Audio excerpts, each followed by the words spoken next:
안녕하세요. 우연한 기회로 새로운 사랑을 찾게 된 40대 남자입니다. 사람 일은 아무도 모른다는 말이 있죠. 지금 당장 떵떵거리면서 잘 먹고 잘 살던 사람도 한순간에 쫄딱 망하기도 하고, 또 이혼의 아픔을 겪고 있던 사람이 우연한 기회로 마음을 나눌 수 있는 사람을 만나 다시 한번 상처를 치유하기도 하고. 혹시 눈치채셨나요? 네, 맞습니다. 모두 제 이야기입니다. 한 치 앞도 보이지 않을 정도로 어두운 내리막길을 달리던 제가 어쩌다 다시 일상 속의 평범한 행복을 누리게 됐는지, 지금부터 저의 특별한 이야기를 들려드리려고 합니다. 저는 사랑이 많은 어머니와 다정한 아버지의 외동아들로 태어났습니다. 아버지께선 직원 수가 7명 정도 되는 유통회사를 운영하고 계셨고, 회사가 운영이 잘 되고 있었기에 저는 어릴 적부터 부족함 없이 여유롭게 사랑을 받으며 성장할 수 있었어요. 기업을 운영하는 사람이 돈이 많고 또 회사가 잘 되면 자연스럽게 거만해지거나, 혹은 아랫사람들을 쉽게 무시하는 사장들, 정말 많이 보셨을 겁니다. 하지만 저희 아버진 그렇지 않았어요. 명절마다 직원들에게 어떤 선물을 해주면 좋아할까 항상 어머니와 머리를 맞대고 고민을 했고, 직원들의 생일이 다가오면 생일 축하금을 담은 봉투를 준비해 가기도 하셨죠. 아버진 가끔 회식을 할 때마다 모든 직원들을 저희 집으로 데려오시곤 하셨어요. 밖에서 술을 마시고 들어오면 어머니가 걱정을 한다는 이유도 있었고, 또 술값을 조금이라도 아끼기 위해 항상 집에서 직원들과 회식을 하셨죠. 특히 직원 중에선 민태 아저씨라는 분이 계셨는데요. 회사를 처음 차릴 때부터 아버지 옆에 계셨던 민태 아저씨는 저를 유독 예뻐해 주셨고, 회사 직원들 중 유일하게 어머니를 형수님이라고 부르며 저희 가족과 좋은 관계를 유지하고 있었어요. 아이고, 형수님, 이거 김치 맛이 아주 끝내주는데요. 덜 익어도 이렇게 맛있는데 이거 푹 익고 나면 맛이 아주 기가 막히겠습니다. 김치만 먹지 말고 옆에 있는 돼지갈비찜도 먹어봐요. 살이 야들야들하니 아주 잘 됐어요. 많으니까 천천히들 드세요. 역시 우리 형수님이 최고다, 최고. 우리 사장님은 참 복 많은 사람이야. 내가 봤을 때 사장님은 전생에 나라를 구하신 것 같아. 그렇지 않고서야 어떻게 형수님 같은 여자를 만나? 안 그래? 맞아요. 세상에 사모님 같은 분 없어요, 사장님. 사모님께 잘하세요. 하하호호 들리는 웃음소리, 복잡거리는 대화소리. 아버지 덕분에 저희 집은 1년에 4번 정도는 사람 사는 소리, 사람의 온기로 가득 찰 수 있었어요. 저는 그 온기가, 그 소란스러움이 싫지 않았습니다. 부모님에게도 사랑을 받고 아버지와 가까운 사람들에게도 사랑을 받고, 덕분에 전 아주 건강하고 바르게 성장을 할 수 있었습니다. 하지만 아버지가 회사를 운영하신 지 8년 정도가 되고 제가 막 고등학교에 진학했을 무렵 가세는 아주 급속도로 기울어지기 시작했어요. 회사에서 8년 동안 일을 했던 격리 직원이 회사 돈의 절반을 횡령한 채 잠적했고, 설상가상으로 8년 동안 아버지 밑에서 군말 없이 일하던 다른 직원도 아버지에게 사기를 친 후 도망을 가는 일이 일어나고 만 것이었죠. 정말 예고도 없이 찾아온 불행에 저희 가족 모두는 패닉에 빠질 수밖에 없었습니다. 이게 대체 무슨 일이야? 어? 김양은 횡령해. 고 차장님은 당신한테 사기를 치고 도망을 갔다고? 나도 차라리 이게 꿈이었으면 좋겠어. 둘 다 얼마나 믿는 사람들이었는데. 그래도 당신이랑 순철이 아무 걱정하지 마. 내가 다 알아서 할 테니까. 하지만 회사 돈을 이미 반 이상 횡령을 하고 사기까지 당한 상태인 아버지가 급한 불을 끌 수 있을 리 만무했습니다.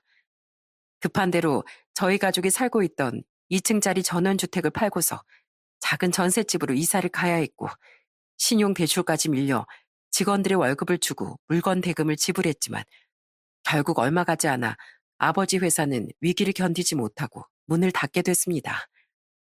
그리고 회사 돈을 반 이상 털어간 격리 직원과 아버지의 뒤통수를 친 직원은 검거되어 징역살이를 하게 됐어요. 물론 가지고 간 돈은 단 한 푼도 돌려받지 못한 채로 말이죠. 긴 시간을 함께한 회사 직원들은 제 살 길을 찾아 떠나버렸지만 딱 한 사람, 민태 아저씨만큼은 아버지 곁에 있어줬습니다. 공장을 폐업하던 날 밤 늦은 시간까지 민태 아저씨와 아버진 근처에 있는 포장마차에서 서로 술잔을 기울였고 잔뜩 취한 아버지를 민태 아저씨께서 겨우겨우 부축해 집까지 데려다 주셨어요. 형수님, 오늘 같은 날은 그냥 조용히 넘어가 주세요. 사장님 지금 많이 힘드실 겁니다. 순철아, 너도 아버지 말씀 잘 듣고 속 썩이면 안 된다. 알겠지? 네, 아저씨. 그리고 아버지께선 회사 문을 닫고 얼마 지나지 않아 집에서 쓰러지시고 말았어요.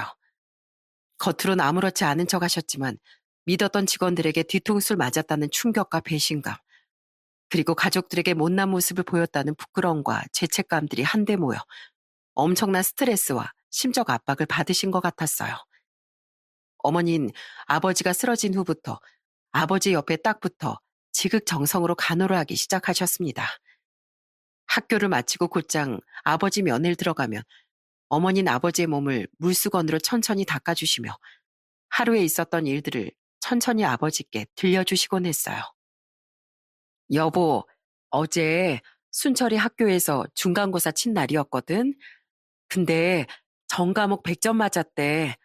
대단하지? 똑똑한 거 보면 날 닮진 않았고 당신 머리를 아주 빼다 박은 것 같아. 순철이가 그러더라. 아버지가 들으셨음 엄청 좋아하셨겠다 하고. 아들이 당신 눈뜨기만을 목 빠져라 기다리고 있어.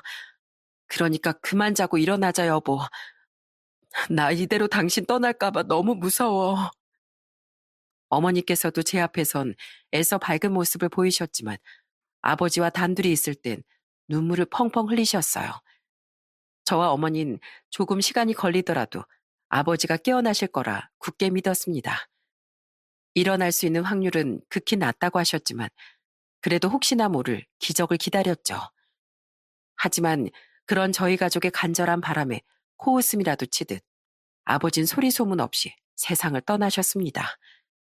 마음의 준비도 되지 않은 갑작스런 이별은 엄청난 충격과 슬픔을 한 번에 몰고 찾아왔어요. 아픔 없이 편안한 표정으로 눈을 감은 아버지의 손을 잡고서 어머니 눈물을 흘리며 마지막 작별 인사를 건네셨죠.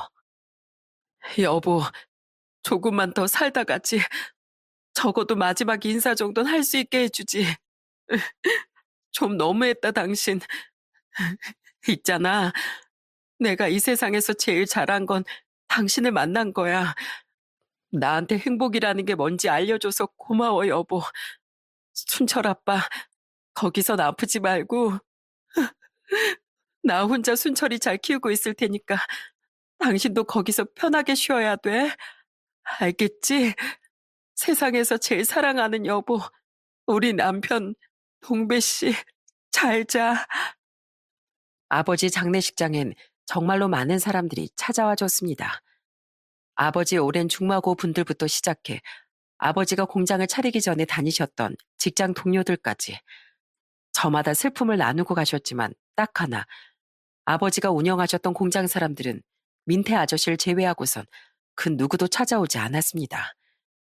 민태 아저씨는 아버지의 부고 소식을 전하자마자 제일 먼저 달려와 어머니를 부둥켜 안은 채 한참을 울다가 조용히 소주 한 잔을 기울이신 뒤 저를 향해 이렇게 말씀하시곤 장례식장을 떠나셨어요. 순철아, 이제 아버지가 안 계시니 네가 어머니를 지켜야 한다. 네 아버진 누구에게나 참 든든한 사람이었어. 꼭 네 아버지 같은 사람으로 자라거라.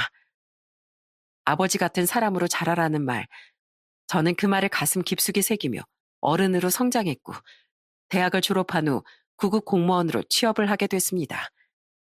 그리고 어머니께선 시장 근처에 작은 순대국밥집 하나를 차려 장사를 하고 계셨어요. 저희 모자는 각자의 자리에서 정말 최선을 다해 살고 있었습니다. 사실 처음부터 공무원이라는 길을 택한 건 아니었어요. 대학을 졸업하자마자 일반 작은 직장에 들어갔던 전 적응을 하지 못해서 한 달도 버티지 못하고 퇴사를 하게 됐어요. 직장을 퇴사하고 나서 나름 미래가 안정적인 공무원 준비를 했고 시험에 합격하자마자 바로 동사무소로 발령을 받게 됐죠. 그런데 이곳은 정말 상상을 초월하는 사람들이 너무나도 많았습니다.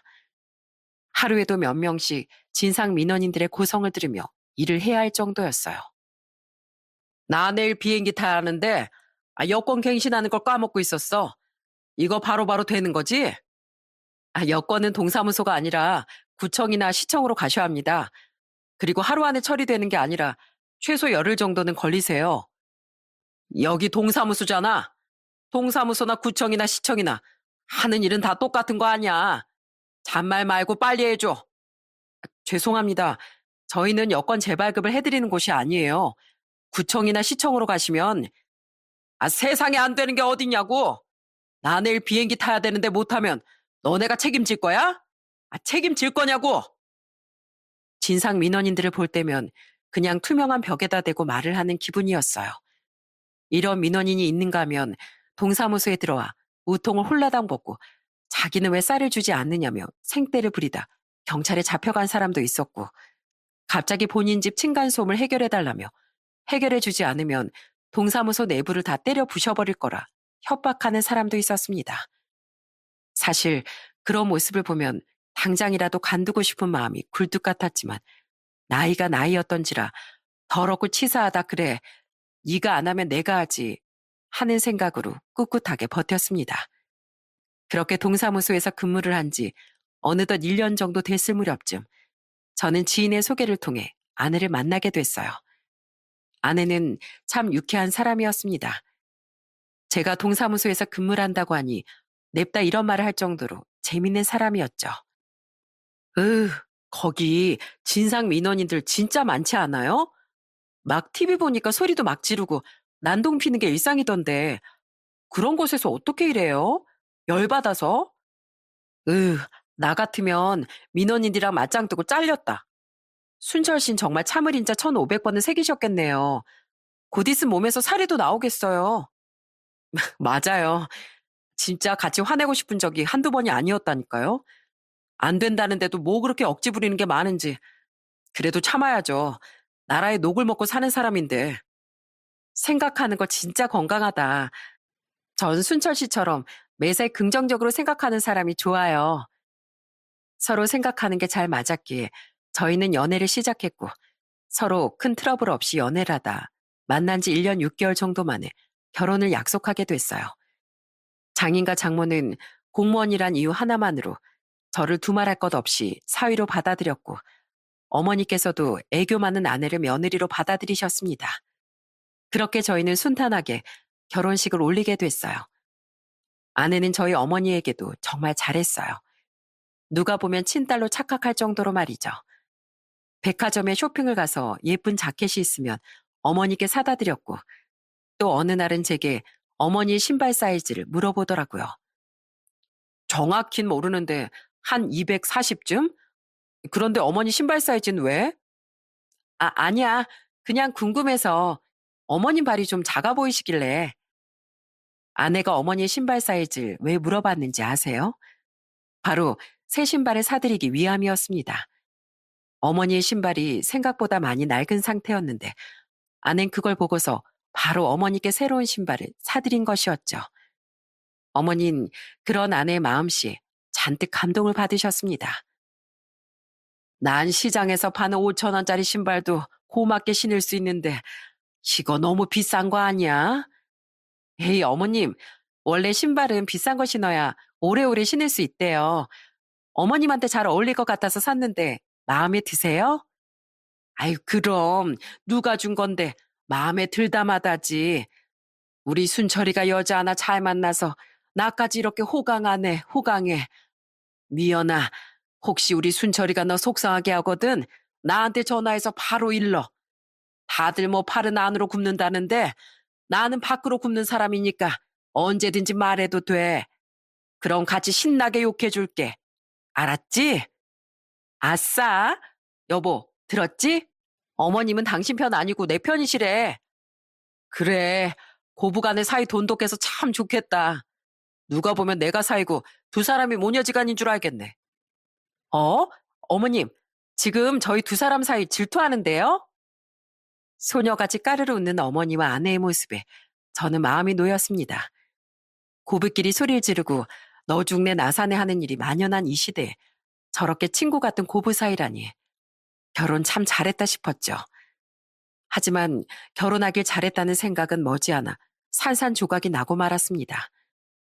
결혼한 지 1년 정도가 지났을 무렵쯤부터 아내는 서서히 본성을 드러내기 시작했어요. 집안을 깨끗하게 잘 치우고 먹은 건 바로바로 내다버렸던 아내는 어느 순간부터 집안 청소엔 손을 떼기 시작하더니 배달 음식을 대충 시켜 먹고서 음식물을 방치해두는 바람에 온 집안을 파리천국으로 만들어 놓고 음식물을 일반 쓰레기 봉투에다가 버리는 바람에 집안에 바퀴벌레까지 꼬이게 만들어 놓았습니다. 여보, 아니 음식물을 왜 일반 쓰레기 봉지에다가 버렸어? 음식물은 음식물대로 따로 분류해야지. 바퀴랑 파리랑 다 꼬였잖아. 그렇게 분류해서 버리는 것도 귀찮아. 어차피 음식물이랑 같이 내다 버려도 상관없는 거 아니야? 나 살던 동네에선 다 그렇게 했어. 아휴, 내가 먹은 건 당연히 내가 치울 건데 당신도 좀 깨끗하게 치워줘. 집에 파리 날리고 하는 거 보기 안 좋잖아. 아휴, 알았어, 알았어. 그 잔소리 좀 그만해.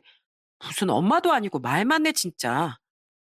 이뿐만이 아니었습니다. 어느 날은 아내랑 라면을 끓여 먹는데 물량을 제대로 못 맞췄다는 이유로 제게 온갖 짜증을 내면서 시비를 걸더라고요. 이걸 지금 먹으라고 끓인 거야? 이건 한강라면 수준도 아닌데? 어떻게 된 게 사람이 라면물 하나도 제대로 못 맞춰. 이렇게 물 넘치게 끓이면 라면 먹다가 면 다 불어터지는 거 몰라? 나 면 퍼진 거 싫어하는 거 알면서 일부러 이런 거지? 아니, 내가 뭐 기계도 아니고 물량 한 번 못 맞출 수도 있는 건데 그거 가지고 뭘 그렇게까지 말해. 아니, 그런 거 하나 제대로 못하니까 답답해서 그런다. 왜? 아, 나 안 먹어. 당신 혼자 2개 다 먹던지 아님 버리던지 알아서 해. 게다가 제 월급을 가지고 함부로 장인 장모에게 용돈이랍시고 보내드리고 허구한 날 카드를 찍찍 긁어대며 백화점 투어를 하고 분수에도 맞지 않는 명품백을 사고 나날이 커져만 가는 아내의 해픈 씀씀이 때문에 허리가 휘는 건 저 하나였습니다. 직장에서도 그렇고 집에서도 그렇고 숨을 편하게 쉴 수 있는 공간이 없어서 죽을 것만 같았어요. 직장에선 상관들의 무시와 따돌림, 업무 가중이 지속됐고 집에선 아내와 허구한 날 싸우고 당장이라도 직장을 그만두고 싶었지만 아내가 직장을 그만둬버리고 집에서 돈만 펑펑 쓰고 다니니 함부로 사직서 낼 수도 없었습니다. 결국 참다 못한 제가 요즘 너무 힘들다고 직장을 관두고 좀 쉬고 싶어도 당신이 돈을 너무 많이 써대는 바람에 쉴 수가 없다고 울먹이면서 아내에게 말을 했는데 그렇게 말하면 뭔가 깨닫는 것이 하나라도 있을 줄 알았던 아내는 되려 비웃으며 제게 이렇게 말하더군요. 당신 지금 받는 월급 좀 봐. 동사무소 그만두고 나온다고 다른 곳에서 지금의 몇 배나 되는 연봉 받으면서 잘 살 수 있을 것 같아? 그리고 지금 당신이 힘든 건 사회 부적응자라서 그런 거니까 징징거리지 말고 내 탓도 하지 마. 그만둘 용기가 없어서 못 관두는 거면서 어디서 내 탓을 해? 아내의 비웃음 섞인 말에 사고 회로가 모두 멈춰버리는 듯한 기분이 들었습니다. 그래도 적어도 잠깐이라도 제 편을 들어줄 줄 알았던 아내는 그저 저를 조롱하고 비웃기 바빴어요. 그때 느꼈죠. 아내는 이제야 본색을 드러냈고 예전처럼 좋은 관계로 돌아가긴 너무 멀리 왔다는 것을요. 이런 아내의 변화는 저에게만 국한되는 게 아니었어요. 그렇게 사이좋게 지내던 어머니께도 달라진 모습을 보이기 시작했는데요. 어느 날은 어머니께서 저희 부부가 보고 싶다고 하시며 가게에 와서 같이 밥을 먹자고 연락을 주신 적이 있었습니다. 저는 가기 싫다는 아내의 손을 붙잡고서 겨우겨우 어머니의 가게에 도착했고 손님이 모두 빠진 시간대였던지라 조용하게 식사를 할 수 있었죠. 그때 아내가 벌떡 일어나 냉장고에서 소주를 한 병 가져오더니 저와 어머니 앞에서 뚜껑을 열고 앉은 자리에서 병째로 술을 마시는 겁니다. 그 모습을 본 저와 어머니 너무 놀라 입을 떡 벌린 채로 아무런 말도 하지 못했어요. 뭘 그렇게 쳐다보세요? 술 마시는 여자 처음 보세요? 아니, 아가, 너 무슨 일 있니? 왜 안 하던 행동을 하고 그래? 안 하던 행동이요? 저 원래 이런 사람이에요. 그동안 내숭 좀 떤 거지. 원래 이렇게 소주도 병나발째로 마시고요. 음식도 원신 마냥 손으로 집어먹는 사람이에요, 저. 당신 지금 어머니 앞에서 뭐 하는 거야? 그만 안 해? 어머님, 이제 와서 솔직하게 말씀드리는 건데요. 어머님이 만들어주신 국밥, 진짜 맛대가리가 하나도 없어요. 국물 진짜 밍밍해서 맛 하나도 안 나요. 진짜 하나도. 그냥 하얀 국물에 순대 몇 덩어리 집어넣은 게 끝인데 사람들은 이걸 어떻게 맛있다고 먹는 거야? 다들 혀 감각이 마비된 건가? 정말 기가 막혀서 말이 안 나온다. 그렇게 맛이 없으면 먹질 마. 어머니, 죄송해요. 아무래도 이 사람 지금 제정신이 아닌 것 같아요. 저희 먼저 일어날게요. 당신도 빨리 일어나. 아, 왜? 내 말 아직 안 끝났는데. 빨리 가자니까. 그날 아내와 저는 집에서 정말 고성이랑 고성은 다 지르며 지독한 싸움을 했습니다. 어떻게 어머니 앞에서까지 그런 막대먹은 행동을 할 수가 있는지 도무지 제 상식으론 이해를 할 수가 없었어요. 그 일이 있고 며칠이 지난 어느 날 아내는 결국 대형 사고를 치고 말았습니다. 결혼 전 저희가 들어놓은 적금을 본인 멋대로 해지해 그 돈으로 성형수술을 하고 온 것이었죠. 당당한 걸음으로 집에 들어온 아내는 완전히 다른 사람이 되어 있더라고요. 당신 얼굴이 그게 뭐야? 보면 몰라? 살짝 튜닝 좀 했지. 아우, 아파라. 마취가 슬슬 풀리는 중인가? 그러니까 다 뜯어 고치고 온 건 알겠는데 그 수술을 무슨 돈으로 했냐고? 아, 이거 우리 적금 들어놓은 거 그거 깨서 질렀지. 총합 2천만 원. 아, 참고로 다 한 거 아니야. 오늘은 눈이랑 코만 했어. 뭐 적금을 깨? 당신 제정신이야 진짜? 그 돈이 어떤 돈인데 적금을 깨?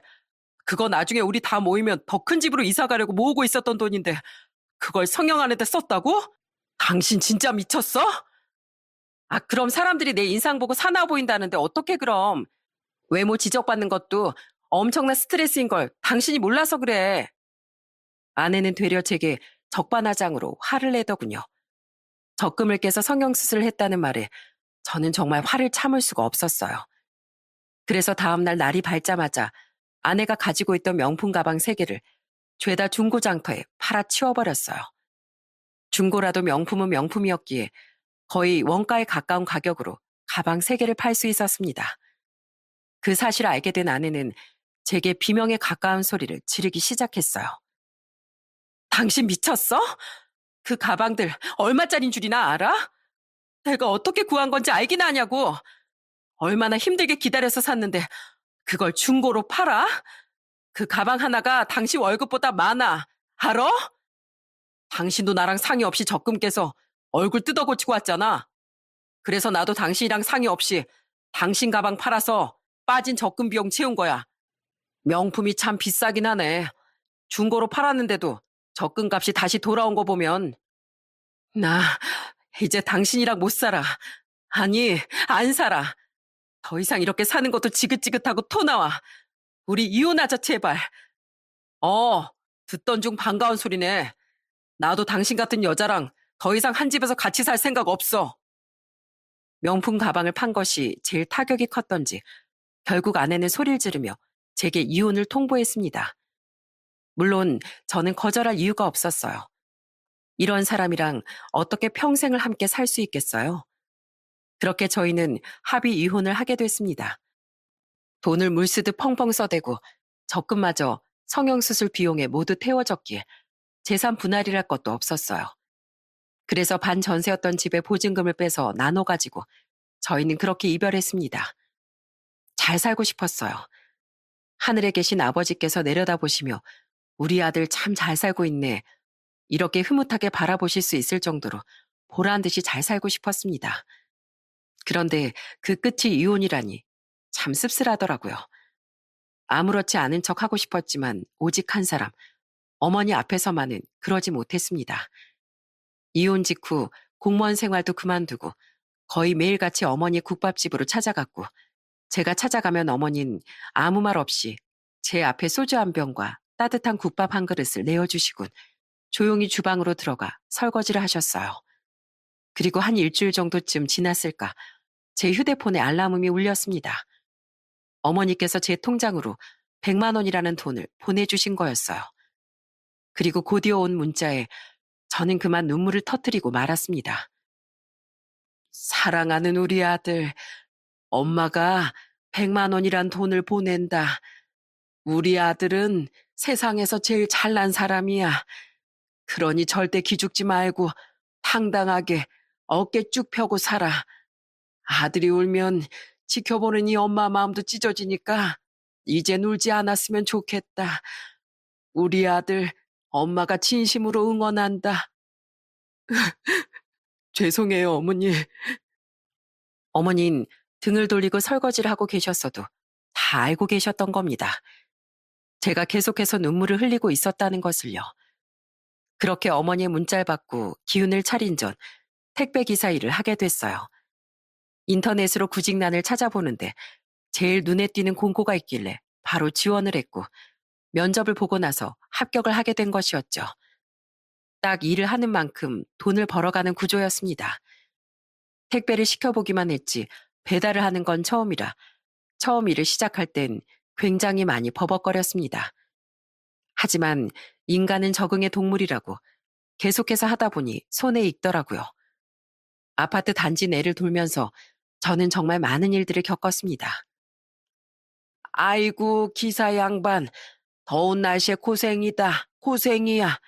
단지가 넓어서 돌아다니기 많이 힘들지? 아니요, 괜찮습니다. 제 일인데요, 뭘. 자, 더운 날씨에 이거 한 잔 마시고 해. 오렌지 주스인데 방금 마트에서 사온 거라 시원해. 이거 한 잔 쭉 들이키고 힘내서 일해. 아유, 이런 거 안 주셔도 되는데 감사히 잘 마시겠습니다, 어르신. 그리고 또 한 번은 단지 내에서 꼬마애들을 마주친 적이 있었어요.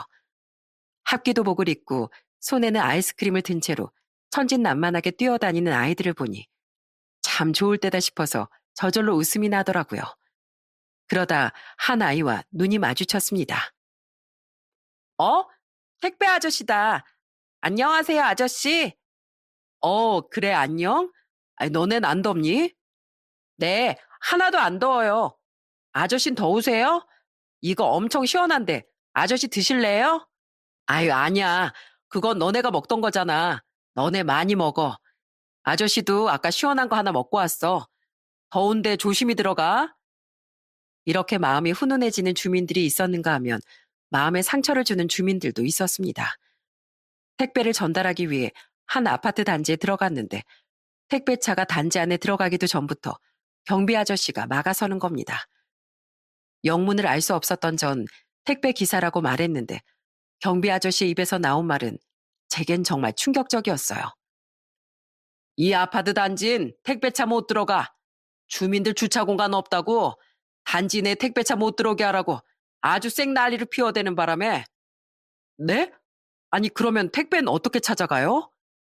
자기네들이 경비실로 가지러 오는 거지 뭐. 아유, 나도 이 아파트 사람들한테 정 뗀 지 오래야.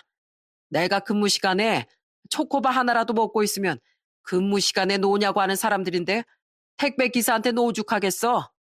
택배 있으면 여기다가 놓고 가. 내가 호수 확인하고 일일이 인터폰 돌릴 테니까. 그리고 어떤 아파트 단지에선 택배차에서 택배를 내리고 있는데 한 주민이 제게 다가와 신경질을 내며 이렇게 소리를 지르더라고요. 아저씨, 지금 저희 동네 고양이들 다 자는 시간이거든요. 트럭은 왜 끌고 들어오신 거예요? 시끄럽게.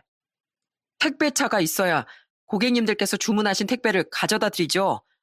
그리고 고양이들이 다 자는 시간이라니 그건 또 무슨. 단지 내 고양이들이 많이 살고 있는데 매일 이 시간부터 오후 5시까진 고양이들 낮잠 자는 시간이라서 자전거도 안 다닌다고요. 아무튼 다음부터 저희 단지 올 땐 저 밑에 있는 마트 근처에다가 차 대고 올라오세요. 먹을 차라도 끌고 올라오시던가. 그렇게 씩씩대면서 가는데 대체 내가 뭘 들은 거지 싶은 생각이 들 정도로 어이가 없더라고요. 아무튼 택배 기사 일을 하면서 좋은 이웃들도 이상한 이웃들도 정말 많이 만났답니다. 그중 가장 최악이었던 사람은 자주 가는 아파트 단지 동대표라는 사람이었습니다. 머리는 벗겨질 대로 벗겨지고 배는 나올 대로 나와선 제 얼굴을 볼 때마다 정말 절 못 잡아먹어 안달인 사람이었죠. 특히 주차장에 제가 트럭을 대라치면 득달같이 달려와 제게 차 빼라며 고래고래 소리를 질러댔어요. 마치 제가 오기만을 기다렸던 사람처럼 말이죠.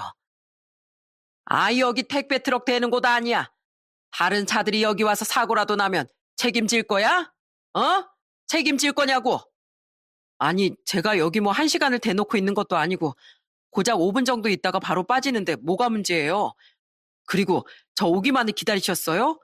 어떻게 제가 여기 주차로 올 때마다 여기 계세요? 내가 미쳤다고 당신을 기다려?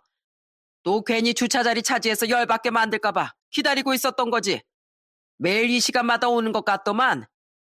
죄송한데요. 여기가 아니면 주차할 자리가 없어서요. 최대한 빨리 배달하고 내려올 테니까 너무 뭐라 하지 마세요, 아저씨. 아저씨? 아저씨? 아, 내가 어딜 봐서 아저씨야? 말싸움할 시간 없어요, 아저씨. 그럼 수고하세요. 모름지기 말로 상대하려 드는 사람에겐 말로 응대를 해주는 것이 인지상정 아니겠어요? 대체 저랑 전생에 철천지 원수지간이었는지, 저만 보면 왜 저렇게 못 잡아먹어 안달인지 이해할 수가 없었습니다. 그리고 한날은 실수로 택배 박스 몇 개를 떨어뜨린 적이 있었는데 그걸 보고서도 바로 달려와 제게 마구 난리를 피더라고요. 거 젊은 사람이 칠칠 맞지 못하게 이 안에 있는 택배들 이거 깨지는 거면 어떡하려고 이렇게 다 떨어뜨려놔? 당장 하나씩 까보고 괜찮은지 확인해. 아유, 아저씨, 이거 제 택배가 아니고 고객님들 택배인데요. 남의 거 함부로 열어보면 잡혀가요. 그리고 깨졌으면 진작에 와장창 소리가 들렸겠죠. 안 그래요? 아니, 난 혹시나 싶어서 그런 거지. 아니, 어른이 그렇다면 그런 줄 알지. 무슨 젊은 놈이 이렇게 말대꾸가 심해? 하여간 무식한 것들은 어른 공경할 줄 모른다니까. 그 모습을 보며 참 못하는 말이 없구나. 대체 어떤 삶을 살아왔을까 생각했습니다. 솔직히 무식한 것들이라는 말은 좀 화가 났지만 더운 날 괜히 힘 빼지 말자 싶어 가볍게 무시하고 단지를 빠져나왔어요. 그렇게 선을 넘을 듯 말 듯 계속해서 외줄타기를 하던 동대표 아저씨가 저를 폭발하게 만든 건 그로부터 며칠이 지난 어느 날이었습니다. 그날은 이상하게 컨디션이 좋지 않은 날이었어요. 기온도 역대 최고 기온인 35도를 찍은 날이라 조금만 움직여도 땀이 줄줄 흐르고 기운이 빠지더라고요. 그렇게 여느 때와 같이 택배를 수레에 올려놓고서 엘리베이터를 타려고 건물 안으로 들어가는 그 순간 그 동대표 아저씨와 마주치게 됐어요. 그런데 그 양반은 절 보자마자 정말 있는 힘껏 인상을 찌푸리더니 코를 틀어막으며 제게 이렇게 말하더라고요. 아우, 썩은 내야. 아, 무슨 몸에서 걸레 썩은 내가 나? 제대로 안 씻고 다녀? 아저씨, 오늘 날씨를 좀 보세요. 아저씨도 지금 정수리에 땀이 가득 맺혀 계시는데요, 뭘. 또 말대꾸 한다, 또. 됐고, 엘리베이터 타려는 거지? 몇 층 가는데? 35층이요. 아, 그래? 그럼 35층까지 걸어가. 뭐라고요? 아, 사람 말 2번 하게 만드네, 귀찮게. 35층까지 걸어가라고? 지금 몸에서 나는 썩은 내 엘리베이터에 배기만 해도 집값 뚝뚝 떨어지겠어. 나 여기 동대표인 거 익히 들어서 알지? 이 아파트에서 내 말이 곧 법이야. 그러니까 엘리베이터 탈 생각하지 말고 35층까지 걸어서 가라, 이 말이야. 그 소리를 듣는 순간 힘이 쭉 빠져서 고개가 확 숙여지더라고요. 몸도 안 좋고 날도 더운데 이 사람이 날잡이를 하려는 건가 싶은 생각이 저절로 들었습니다. 그렇게 고개를 숙이고 화를 삭히고 있는데 옆에서 누군가 제 이름을 부르는 소리가 들렸어요. 너 혹시 순철이 아니냐? 순철이라는 이름을 듣는 순간 저는 고개를 돌려 소리의 근원지를 파악했습니다. 그리고 제 이름을 부른 그 사람의 얼굴을 보는 순간 저는 정말 깜짝 놀랄 수밖에 없었어요. 어, 아저씨. 김동배 사장님 아들 순철이 맞지? 순철이 맞구나. 나 누군지 알아보겠어? 민태 아저씨 맞으시죠? 와, 이게 얼마만이에요? 제 이름을 부른 사람은 바로 오래전 아버지 함께 일했던 민태 아저씨였습니다. 아버지 장례식 이후로 한 번도 보지 못했었는데 이곳에서 만나게 될 거라곤 상상도 하지 못했기에 더욱 반가웠어요. 아이고, 참 많이 컸다. 마지막으로 봤던 게 19살 때였던 것 같은데 지금은 몇 살이냐? 저 이제 42살입니다. 세월 참 빠르다 빨라. 널 여기서 다 만나는구나. 지금 택배 일 하고 있는 거야? 네, 그렇게 됐어요. 아이고, 네가 이런 일을 하면서 사례가 아닌데 사장님만 그렇게 되지 않았어도 지금 아주 큰일을 하고 있을 텐데 말이야. 가만히 있어봐. 그런데 왜 싸우고 있었던 거야? 동대표 양반, 우리 조카가 뭐 잘못한 거라도 있어? 아니, 자꾸 우리 아파트에 배송 오면서 주차도 개떡같이 하고 말이야. 어른 보고 따박따박 말대꾸나 하고. 오늘은 아주 몸에서 걸레 썩은 애 풀풀 풍기면서 오길래 엘리베이터에 냄새 배게 하지 말고 35층까지 걸어서 올라가라 했지. 뭐, 뭐라고? 다시 한번 말해봐. 35층까지 걸어서 올라가라고 했다고? 야, 이 정신 나간 양반아. 당신 같으면 35도 되는 이 날씨에 1층부터 해서 35층 꼭대기까지 걸어 올라가라고 하면 올라갈 수 있어? 쌍욕할 거 아니야. 우리 조카한테 그따위 말을 짓거렸단 말이야? 동대표면 단 줄 아나? 아니, 지금 누구 편을 드는 거야? 같은 아파트 주민 편을 들어야지. 생판 모르는 택배기사 나부랭이 편을 들고 앉았어. 생판 모르는 택배기사 나부랭이? 아까 내가 한 말은 뭘로 들은 거야? 얘 내 조카라고. 백이 그렇게 함부로 말할 수 있는 사람이 아니라 이 말이야. 동대표 자리에서 쫓겨나고 싶지 않으면 당장 비켜. 순철아, 빨리 엘리베이터 타라. 그렇게 저는 민태 아저씨 덕분에 엘리베이터를 타고 35층까지 갈 수 있었습니다. 민태 아저씨는 35층을 돌아다니며 택배를 배달하는 걸 도와주셨고, 배달이 끝난 후 25층에 있는 아저씨의 집에 잠시 들르게 됐어요. 자, 여기 시원한 에어컨 바람 좀 쐬고 주스 좀 마시고 숨 좀 돌려. 그래, 그동안 잘 지냈어? 결혼은 했고? 네, 저는 잘 지냈어요. 결혼은 한 번 다녀왔습니다. 아이고, 이런, 내가 괜한 말을. 그럼 형수님은 건강하게 잘 지내시고? 네, 아버지 돌아가시고 나서부터 시장에서 순대국밥집 운영하고 계세요. 오, 순대국밥집. 오랜만에 형수님 얼굴도 좀 뵙고 싶은데 오늘은 네가 좀 바쁘겠지? 아니요, 저 여기가 마지막 배송지예요. 트럭 차고지에 가져다 놓고 바로 퇴근하면 돼요. 아, 그래? 잘 됐다. 너랑 같이 가면 되겠구나. 참 우리가 인연은 인연인가 보다. 그 수많은 세월을 떨어져 살았는데 이렇게 다 만나고. 저도 참 신기했습니다. 아버지 장례식 이후로 보지 못했던 민태 아저씨를 우연찮게 여기서 만나게 될 줄 누가 알았겠어요. 그렇게 반가운 마음을 잠시 뒤로 미뤄두고 저는 트럭을 차고지에 가져다 놓은 뒤 민태 아저씨의 차를 타고 어머니의 가게로 향했습니다. 다행히 가게는 무척이나 한적한 상태였고 어머니는 혼자서 나무를 다듬는 중이셨어요. 민태 아저씨는 살짝 망설이시는 듯 하더니 이내 국밥집 문을 열고 들어가셨어요. 세월이 흘렀어도 민태 아저씨 얼굴을 알아본 어머니는 눈물을 흘리며 민태 아저씨를 꼭 안아줬고 두 분은 한참 동안이나 그렇게 서로를 끌어안고서 눈물을 흘렸습니다. 그렇게 저희 세 사람은 함께 식사를 했고 민태 아저씨는 저와 어머니가 몰랐던 아버지의 얘기를 들려주시기 시작했어요. 형수님, 저 참 나쁜 놈이죠? 사장님한테 진 마음의 빚이 얼만데 장례식장 이후로 한 번을 찾아와 볼 생각도 못하고 그치만 단 한 번도 사장님이랑 순철이 그리고 형수님을 잊어본 적이 없어요. 이거 하나만큼은 자신 있게 말할 수 있습니다. 우리도 민태 씨 한 번도 잊은 적이 없어요. 서로 바쁘게 살았던 건 매한가지인걸요. 그런데 우리 그이한테 마음의 빚을 졌다는 게 무슨 소리예요? 사실 형수님이랑 순철이 앞에서 처음 얘기하는 겁니다. 사장님은 저를 참 많이 도와주시던 분이셨어요. 다른 직원들보다도 훨씬 더 뒤에서 절 많이 챙기셨죠. 회사에서 사장님 빼고 제가 제일 먼저 장가를 가게 됐는데 그때 사장님께서 둘이 술을 한잔 하자고 하시더라고요.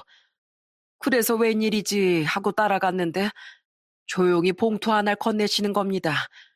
그 안엔 300만 원이란 돈이 들어있었어요.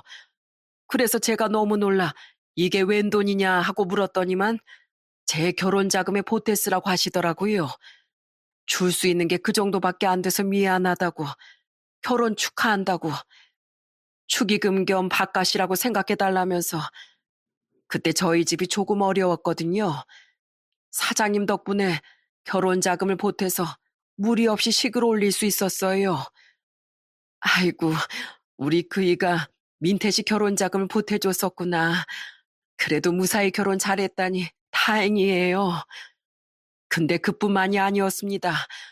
결혼하고 나서 아내가 많이 아프기 시작했고 수술까지 해야 하는 상황이었는데 수술비가 조금 모자라더라고요. 아내는 아파하지 돈은 없지 무능한 제가 너무 싫어서 수술비를 벌려고 퇴근하고 나면 바로 다른 일들을 하기 시작했어요. 그러다 보니까 회사에 출근해선 계속 졸고 그랬었죠.